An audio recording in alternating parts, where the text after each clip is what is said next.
आपल्या लोकसंख्येच्या 48% वुमन आहेत, पण तेवढ्या लोकसंख्येचा तेवढा भाग कुठेतरी फायनान्स पासून बाजूला पडतोय आणि त्याच्यामुळे आपली इकॉनॉमी पण कुठेतरी मागे मला वाटतं. राईट. सो हा खूप चांगलं विजन ठेवून तुम्ही पुढे चाललाय.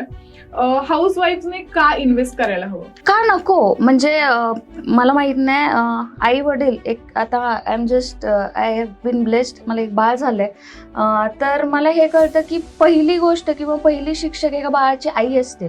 तर जर घरातूनच बाळाने बघितल्या गोष्टी, म्हणजे खूप इझिली मोबाईल आजकाल बायका बघतात, पोरही मोबाईल बघतात, पण तेच गोष्टी जर आईने लवकर शिक्षण किंवा लवकर इन्व्हेस्टमेंटच्या गोष्टी शिकवल्या तर किती लवकर, म्हणजे बाळकडूमध्ये आज माझ्या पोराला तेच भेटते की ट्रेडिंग काय असतं. लिटरली तो माझ्याबरोबर ऑफिसेस पासून आज या गोष्टीपर्यंत आलाय.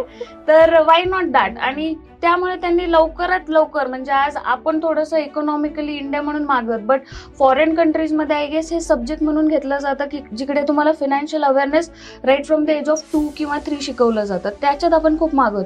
तर आज माझं हे एक्सपेक्टेशन आहे की येस, प्रत्येक घराची एका बाईने तरी पुढे यावं आणि ते बॉन्ड ब्रेक करून ह्याच्यात पाय घालावा किंवा ह्याच्यात नवीन पाऊल घ्यावं, असं माझी अपेक्षा आहे. बरोबर. जर घरातली स्त्री शिकली तर पूर्ण घर साक्षर होतं म्हणतात, पण इथे जर एक स्त्री अर्थसाक्षर झाली तर पूर्ण घर अर्थसाक्षर होऊन कुठेतरी फायनान्शियल लेवलला ते नेक्स्ट याच्यात जाऊ शकतात. येस, आणि त्यांचीच पिढी नाही तर येणारी पुढची पूर्ण पिढी पण साक्षर होईल. येस.